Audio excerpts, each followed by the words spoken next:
idea about Telugu industry, and I was afraid, first of all, to do a film in Telugu because I don't know the language, I don't know the people, how they will be like.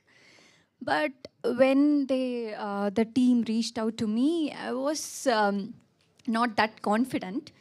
Um, we have to give our best, right, if they are expecting from us.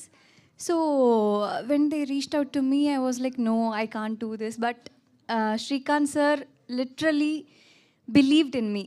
He has all the hope that she's the one, she can do that. That is what made me here today. Yeah. All And the it's very so best. overwhelming. Thank you. Harshit గారు. Thank you so Director much. Srikanth. And okay ఒక final question అండి. Director Srikanth. చెప్పండి. Yeah, చాలా కాన్ఫిడెన్స్గా ఉన్నారు. ఇందాక కూడా మీది best అవుతుంది అనుకుంటున్నారు మీ కెరియర్లో. బట్ ఇక్కడ చూస్తే కనుక గుండెలు పిండేస్తుంది, చాలా ఎమోషనల్ అని చెప్తున్నారు. సో ఏమన్నా కొంచెం హీరోయిన్ ఏమన్నా నెగిటివ్గా చూపిస్తారా అమ్మాయిని ఏమన్నా? లేదు లేదు లేదు, ఫుల్ పాజిటివ్.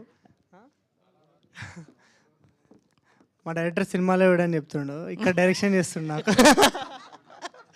సినిమాలో ఇవ్వడండి యాక్చువల్లీ. లేదు లేదు లేదు.